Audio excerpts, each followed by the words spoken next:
vlogger sa social media, sa ano po, sa YouTube.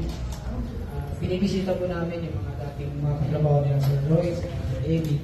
Pinakumusta po namin kung ano ang buhay nila ngayon. Kasi lalo-lalo na sa mga kaidara natin, kaidara nila na naabutan natin, hindi na kasi natin alam kung anong naging buhay nila ngayon. So, dahil sa content po namin, nakilala ko si Sir Eddie.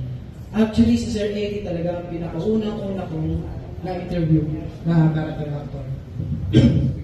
Naging malapit po ako sa kanya. After yung interview namin, naging malapit ako kasi po nakikita ko sa kanya yung lolo figure. Sobrang bait niya. Pag uwi na namin ng bahay, ito po, totoo po ito. Sabi ko kay Mrs., bait ni Sir Eddie.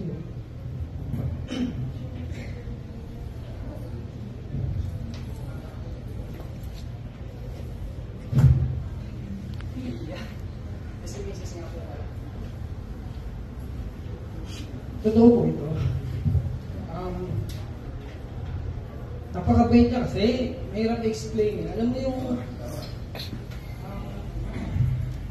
hindi mo isip, kasi ako kasi, kung yung mga ini-interview ko po, hindi nawawala yung communication namin. Bakit tayo interview na? Mawawala na yung, tama na, na-interview na kita eh, tapos na eh. Kahit interview sila ko, Alex, lahat po yan, hanggang ngayon, yung communication namin natin pa rin. Kaya po, nabalitaan ko actually, yung araw na bumigay siya ng morning, pumunta po kami, sabi ko, bisitahin natin si Eddie. Wawa na. Kasi nakita ko yung video ni Kuya Leo. Hindi lang tignan yung video ni Kuya Leo. So, parang pumunta kami, dumating kami ng night sa hospital. Pagdating namin, wala na pala. 8 AM yata or something. Tapos kung hindi natin nabag si Kuya Eddie. Sir, alam ko hindi lang ako ang nakakaramdam nito, lahat tayo dito na malapit sa kanya. Napakabilan. Dahil lang, sabi ko Pasko, wala tayong magagawa kung dinawin siya sa Panginoon. Masalamat na lang tayo dahil nakilala natin ang isang Eddie Batis Wason na naging bahagi ng buhay natin. Marami akong natutunan sa Eddie. Marami siyang payo sa amin. Dahil na camera, sa nag-chat kami, pag nagkikita kami.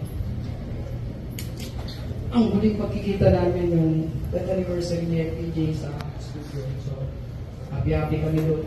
Kaya ang daming nagulat. Sobrang, sabi ni Ma'am, malakas kumain ng seafood si Sir. Sabi ko, Sir Eddie, pinapapak na talaga yung soup ko. Dandahan lang, hindi ka pa natatakot. Makakahit na rin ka. Wala kailang ride.